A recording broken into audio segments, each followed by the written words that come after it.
사랑하는 성도 여러분, 평안하셨습니까? 오늘은 하나님의 말씀 사도행전 10장 12절로 16절 말씀까지 보도록 하겠습니다. 그 안에는 땅에 있는 각종 네 발 가진 짐승과 기는 것과 공중에 나는 것들이 있더라.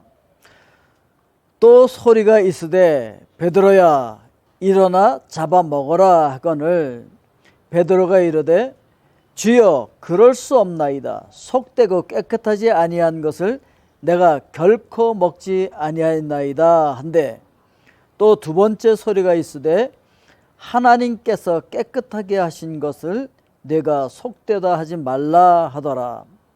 이런 일이 세 번 있은 후 그 그릇이 곧 하늘로 올려져 가니라. 아멘. 자, 하늘로부터 그릇 같은 것이 내려왔는데, 이것이 보자기 같은 것인데 이제 네 귀퉁이를 이렇게 묶어서 거기에 잔뜩 짐승들이 담긴 것이 쫙 내려왔다는 거 아니겠습니까? 환상 가운데 그것을 하나님께서 내려서 지금 보여주신 것인데, 그러면서 뭐라고 말씀하시냐면은 베드로야 일어나 잡아먹어라 그런단 말이에요.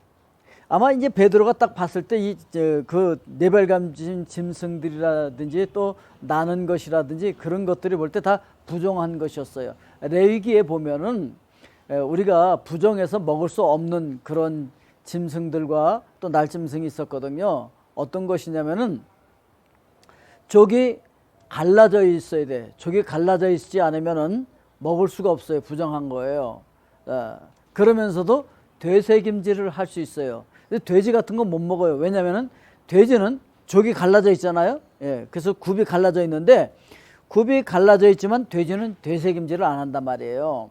예, 그러니까 이 돼지는 먹을 수가 없어요. 낙타 같은 경우는 되새김질을 해요. 그런데 굽이 갈라져 있지 않아요. 굽이 통굽이야. 그래서 그거는 먹을 수가 없어요. 그거는 이제 부정한 것이다, 이렇게 되어 있는 것이죠. 그리고 이제 하늘을 나는 새 같은 것도 비둘기라든지 이런 건 좋아요. 그런데 뭐 맹금류 있잖아요. 독수리라든지 썩은 시체를 먹는 거라든지 뭐 이렇게 부엉이라든지 뭐 올빼미, 그래서 이렇게 막 남을 잡아먹고 이러는 그러는 날짐승들은 이거는 먹으면 안 돼요. 그런데 하늘로부터 내려온 그 보자기 그릇에 잔뜩 이런 것이 있었던 거예요. 네 발 가진 짐승이 아마 뭐 돼지라든지 뭐 낙타라든지 그런 게 있었겠지요. 뭐 소라든지 양이라든지 염소라든지 이런 것 있으면 되새김질도 하고 해서 굽도 갈라지고 해서 얼마나 정결하고 좋았겠어요. 그런데 그런 부정한 것들이 딱 보니까 기분이 팍 상했어. 베드로가 기분이 상해 있는 데다가 또 소리가 있으되, 그러니까 하나님의 음성이죠. 베드로야 일어나 잡아먹어라. 아니 이게 웬일입니까? 이 부정한 짐승들을 잡아먹으라고. 여기 잡아라고 하는 이 단어가 원어에 보면요, 제사 지낸다라고 하는 의미가 있어요. 하나님 앞에 제사 지낸다, 희생하다, 제물을 바치다, 그런 의미가 있거든요. 자, 그러니까 하나님께서 쫙 보여주신 거잖아요. 하늘로부터 내려온 거잖아요. 이 짐승들이, 네 발 가진 짐승들이나 날짐승들이. 그런데 베드로가 보니까 와, 저거 다 부정한 것들이야. 제사에 쓸 수 없는 것들이야. 예. 그런데 하나님께서 잡아먹어라, 즉 이런 것들로 제사 드려라고 얘기를 하고 있는 것이죠. 자, 그러니까 베드로의 생각과 맞지 않았어요. 베드로의 생각과 달라요. 자, 그러니까 우리가 살아가면서 우리가 생각하고 있는 거 있잖아요. 우리가 생각하는 거룩, 우리가 생각하는 신령과 진정으로 예배드리는 모습, 우리가 생각하는 하나님께서 기뻐 받으실 예배, 이것과 하나님의 생각이 다를 수 있다는 거예요. 때때로 이럴 수가 있죠. 아유, 저렇게 죄 많은 사람들이 어떻게 교회를 와? 어떻게 얼굴을 들고 교회, 이 거룩한 교회를 올 수가 있어? 뭐 이럴 수가 있죠. 예. 그래가지고 그렇게 수근수근거리고 그러면서 그들이 오다가도 그 수근거리는 소리를 듣고서 그냥 예배를 못 드리고 갈 때가 있잖아요. 옛날에 우리 교회에 그런 경험이 있었어요. 옛날에 이 과테말라에 그 조폭들 많이 왔었잖아요. 그 조폭 중에서 두목 한 사람이 와가지고서 자기 회개하고 예배 드리겠다고 그러고서 왔어요.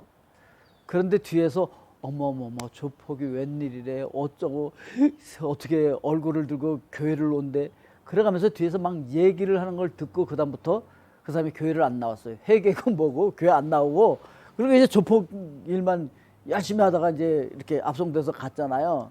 그렇게 그 영혼이 이렇게 구원받을 수 있는 길을 놓쳐버렸다는 거죠. 이렇게 이거는 극단적인 예지만 우리가 그런 실수를 할 수가 있어요. 그런데 하나님께서 이미 예수 그리스도의 십자가 보혈로 말미암아 그들을 깨끗게 했다는 거죠. 이방인들도 깨끗게 해서 누구든지 다 하나님의 자녀가 될 수 있고 하나님 앞에 예배드릴 수 있는 존재들이다 라고 하는 것을 하나님께서 선포하시는 거예요. 왜 이걸 보여주는 거예요?